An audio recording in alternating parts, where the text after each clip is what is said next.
I still remember the exact moment I realized my hands were shaking. I was standing in the barn, completely alone, holding a folded piece of paper that I had found tucked underneath the edge of our fence post, and I knew even before I opened it that my life was about to become something I was not prepared for. That letter sat in my apron pocket for 3 days before I had the courage to read it all the way through, and by the time I finally did, everything I thought I had safely buried inside myself was already wide awake. My name is Rachel. I grew up in a community where silence was not emptiness, it was purpose. Every morning started before sunrise, every evening ended with prayer, and everything in between was shaped by the values my parents and my community had given me since the day I was born. Faith came first, family came second, and personal feelings, the kind that could pull you away from both of those things, those were supposed to come last, if they were supposed to come at all. I never thought of myself as someone who struggled with that arrangement. I genuinely loved my life. I loved the rhythm of it, the way the seasons told us what to do without us having to ask, the way our neighbors knew our names and our stories and the sound of our wagons on the road. I was the eldest daughter in our family, and that came with its own kind of responsibility that I took seriously. My mother trusted me to help manage the household. My father trusted me to set an example for my younger siblings. The community saw me as someone steady, someone grounded, someone who would not be easily shaken. I held on to that reputation carefully, maybe even too carefully, because I think a part of me knew even then that I was not as settled as I appeared. The summer I turned 22 was a quiet one by most measures. We had a good harvest coming in, my sister had just gotten engaged to a young man from our district, and the days had that particular kind of fullness that makes you feel like everything is exactly where it belongs. I was doing what I always did, tending to the garden, helping my mother with canning, walking the fence line in the evenings to check for anything the livestock might have disturbed. That was how I found it. It was a Thursday evening, the light going golden the way it does in August, and I almost missed it entirely because it was folded so neatly and tucked so deliberately into the gap between two fence boards that you would have walked right past it if you were not paying close attention. There was no envelope, just a folded piece of paper with my name written on the outside in handwriting I did not recognize. I picked it up and looked around immediately, as though someone was watching me, and then I pressed it into my pocket and walked back to the house like nothing had happened, because I did not know what else to do. His name was Daniel. I knew who he was in the way you know people who move through the edge of your world without ever fully entering it. He was English, maybe 24 or 25, from a family that had lived just a few miles outside our district for years. We had spoken a handful of times at the feed store in town, brief exchanges, polite conversation, nothing that should have meant anything. But I had thought about those conversations more than I ever admitted to anyone, including myself. The letter was not dramatic. That was the thing that undid me most. I had prepared myself, somewhere in those 3 days of carrying it unread, for something I could dismiss, something inappropriate or presumptuous that would make it easy to throw it away and never think about it again. But it was not that. It was gentle and careful and almost painfully honest.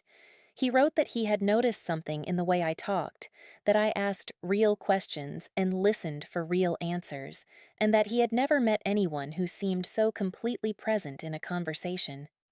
He said he did not expect anything from me, that he understood the distance between our worlds better than I might think, but that he had to be honest because keeping it silent felt dishonest in a way he could not live with. He said that if I never responded, he would understand completely and that he would never approach me again if that was what I wanted. I read those words probably 30 times in the first week alone. Not because they swept me off my feet in some storybook way, but because they put language to something I had been carrying in silence for a long time. The feeling of wanting to be truly known by someone. The feeling of having whole conversations in your head that never quite made it out of your mouth. The feeling of standing at the edge of something and not being sure if stepping toward it made you brave or foolish. I told myself it was nothing. I folded the letter and hid it inside the cover of a book on my shelf, and I told myself that by morning I would have made my peace with it. But I did not sleep well for the next 2 weeks. I started making small mistakes, nothing that anyone else would notice right away, but I noticed. I forgot to add salt to the bread.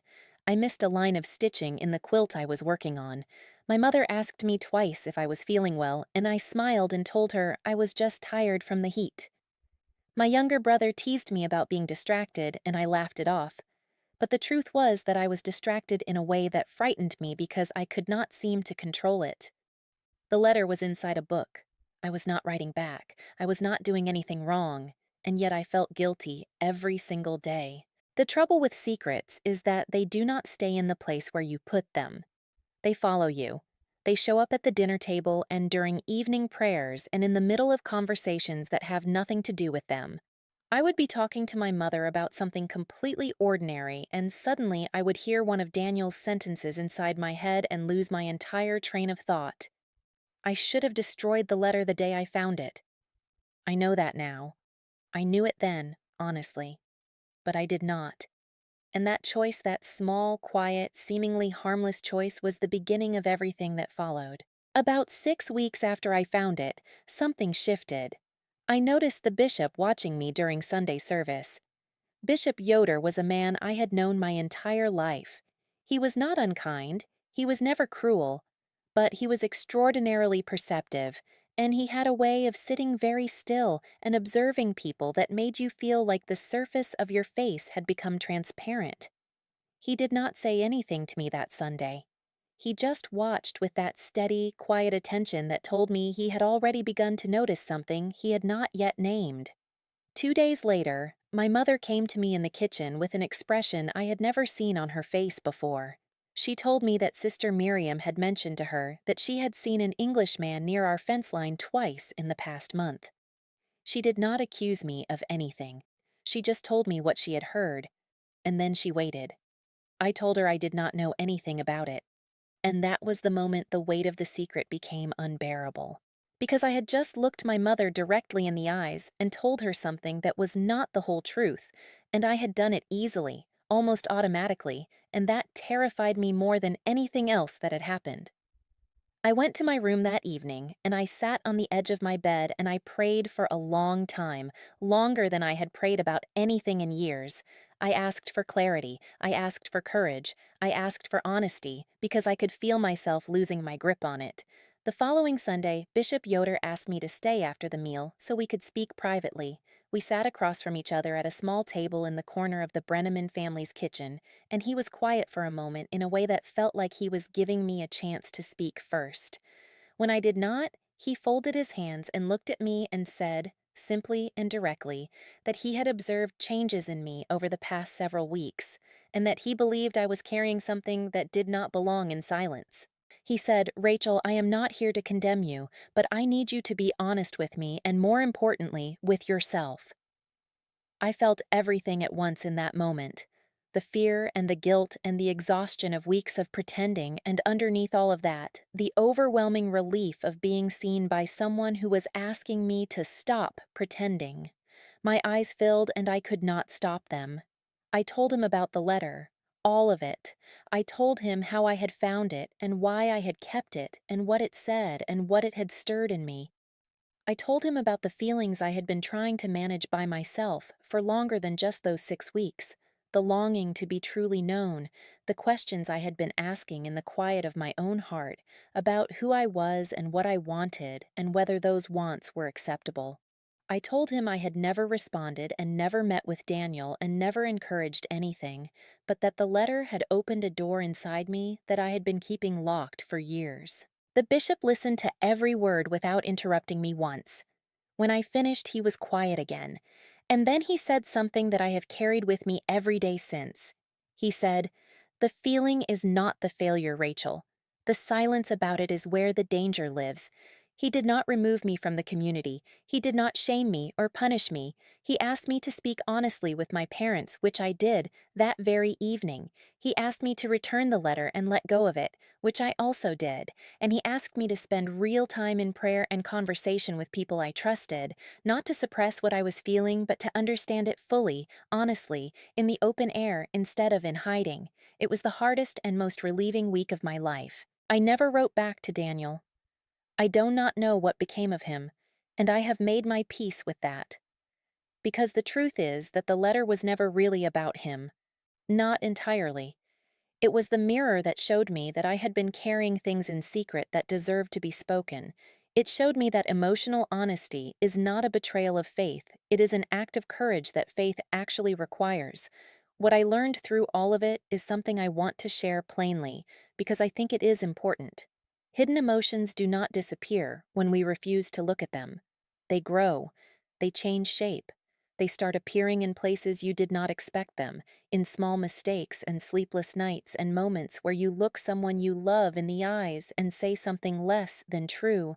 The secret does not protect you, it slowly becomes something you have to protect instead, and that is a weight no one is meant to carry alone.